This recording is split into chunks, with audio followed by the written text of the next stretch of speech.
आज हम आपको उस युद्ध भूमि में लेकर चलेंगे जो कि भारत के 140 करोड़ लोगों की मातृभूमि है, लेकिन यहां पर बीते 77 सालों से पाकिस्तान का कब्जा है और इस जगह का नाम है पीओके, यानी कि पाकिस्तान ऑक्यूपाइड कश्मीर।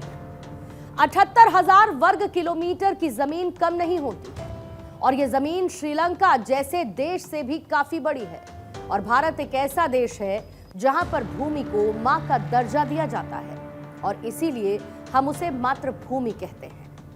अक्सर लोग अपनी जमीन को मातृभूमि कहना पसंद करते हैं।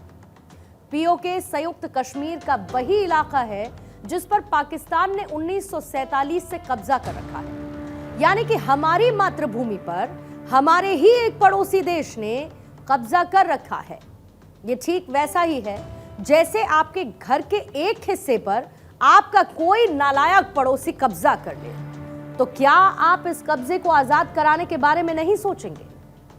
आजादी के बाद से अब तक कोई भी सरकार हमारी इस मातृभूमि को आजाद नहीं करा पाई, लेकिन नरेंद्र मोदी की सरकार बनने के बाद से ही इस पर व्यापक रूप से काम चल रहा है।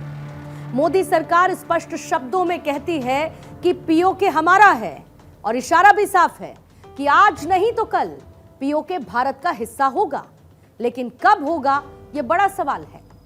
अब भारत और पाकिस्तान के बीच जहां पर तनाव चरम पर है, तो ऐसे में कुछ लोगों का मानना है कि यही समय है, सही समय है और नए भारत में किसी तरह का कब्जा स्वीकार नहीं होना चाहिए। तो क्या पीओके को वापस लेने का समय आ चुका है? अगर हां, तो यह काम किस तरीके से किया जाएगा, इसके पीछे स्ट्रैटेजी क्या होगी और मोदी सरकार इसको लेकर क्या कुछ कर रही है, इसे समझेंगे आज की इंडिया स्टोरी में। पीओके की घर वापसी का पूरा पैटर्न समझने के लिए हमें सबसे पहले बेसिक्स की बात करनी होगी और यह समझना होगा कि आखिर पीओके है क्या। तो इसे आप ऐसे समझिए कि साल 1947 में 1947 में जब भारत और पाकिस्तान का बंटवारा हुआ, जम्मू कश्मीर के महाराजा हरि सिंह ने भारत के साथ विलय पत्र पर हस्ताक्षर किए, लेकिन पाकिस्तान ने कबायली हमलावरों के जरिए जम्मू कश्मीर के एक हिस्से पर कब्जा कर लिया, जिसे आज हम पीओके के नाम से जानते हैं, यानी पाकिस्तान ऑक्यूपाइड कश्मीर। अब इसमें भी दो हिस्से हैं, एक है तथाकथित आजाद कश्मीर और दूसरा है गिलगित बाल्टिस्तान, और इसका कुल क्षेत्रफल है लगभग 78,114 वर्ग किलोमीटर। यह भारत का अभिन्न हिस्सा है जिसे पाकिस्तान ने अवैध रूप से कब्जाए रखा है। और एक चौंकाने वाला तथ्य यह है कि साल 1963 में पाकिस्तान ने पीओके का शख्सगाम घाटी वाला हिस्सा लगभग 5,180 वर्ग किलोमीटर चीन को सौंप दिया ताकि वो कराकोरम हाईवे बना सके।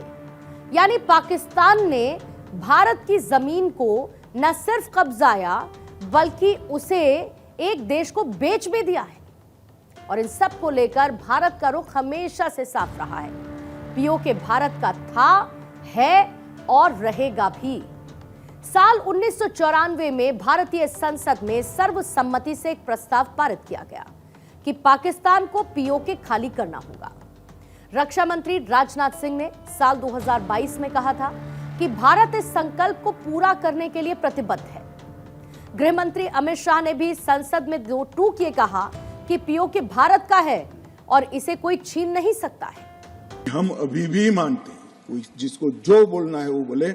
इस सदन में बोला हुआ शब्द इतिहास बनता है। मैं आज फिर से कहना चाहता हूं, पाक ऑक्यूपाइड कश्मीर भारत का है, हमारा है और हमसे कोई नहीं छीन।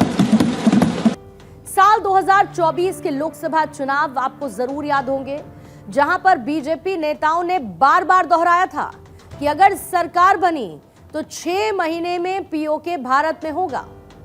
असम के सीएम हेमंत बिस्वा शर्मा ने तो यहां तक कहा था कि अगर बीजेपी को 400 सीटें मिल गईं तो पीओके का विलय निश्चित है। और इसका मतलब यह है कि पीओके को भारत में शामिल कराना बीजेपी के एजेंडे में शामिल है। अब जरा पीओके के अंदर की स्थिति आइए देख लेते हैं। वहां की जनता त्रस्त है। महंगाई, बेरोजगारी, बुनियादी सुविधाओं की कमी ने लोगों का जीना मुहाल कर रखा है। साल 2023 में मुजफ्फराबाद में बड़े पैमाने पर विरोध प्रदर्शन हुए, जहां पर लोग भारत के साथ जुड़ने की मांग उठाने लगे। वहां की जनता पाकिस्तान की सेना और सरकार की ज्यादतियों से तंग आ चुकी है। गिलगित बाल्टिस्तान में तो लोग खुलकर ये कहते हैं कि वो भारत के साथ बेहतर भविष्य को देखते हैं। अब सवाल यह है कि क्या भारत सचमुच पीओके को वापस ले सकता है?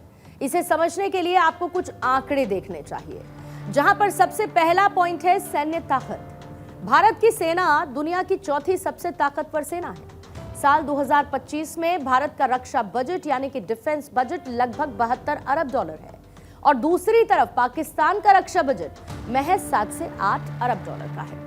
भारत के पास 14.5 लाख सक्रिय सैनिक हैं, 5000 से ज्यादा टैंक हैं और 2000 से ज्यादा लड़ाकू विमान हैं और पाकिस्तान इस मामले में हमारे आसपास भी नहीं है। यानी कि अगर हम चाहें तो जंग के सहारे भी पीओके को वापस ले सकते हैं। और इसका एक उदाहरण आप ऐसे समझिए कि साल 2016 की सर्जिकल स्ट्राइक और 2019 की बालाकोट एयर स्ट्राइक में भारत ने यह दिखा दिया कि वो सीमा पार जाकर आतंकवाद को कुचल सकता है। साल 2025 में खबरें ये हैं कि भारत ने विदेशी राजनयिकों के सामने सबूत पेश किए कि पीओके और रावलकोट में आतंकवाद के अड्डे हैं। P5 देशों ने भी भारत के स्टैंड का समर्थन किया है। चौथा पॉइंट है कूटनीतिक दबाव। भारत ने वैश्विक मंचों पर पीओके को मुद्दा बनाना शुरू कर दिया।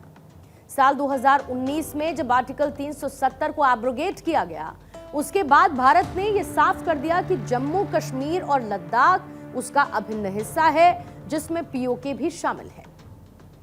अब एक बेसिक सा सवाल उठता है कि तो क्या पीओके भारत में मिल सकता है? इसका जवाब है हाँ, और इसके लिए हमारे पास दो सिंपल रास्ते हैं। पहला है कूटनीतिक रास्ता, यानी कि पीओके की जनता अगर खुलकर भारत के साथ आने की मांग करती है तो भारत अंतर्राष्ट्रीय समुदाय के सामने इसे जनमत संग्रह का मुद्दा बना सकता है। अब दूसरा रास्ता है सैन्य कार्रवाई, यानी कि अगर पाकिस्तान आतंकवाद को बढ़ावा देता रहा तो भारत सर्जिकल स्ट्राइक के आगे बढ़कर पूरे पीओके पर कब्जा कर सकता है।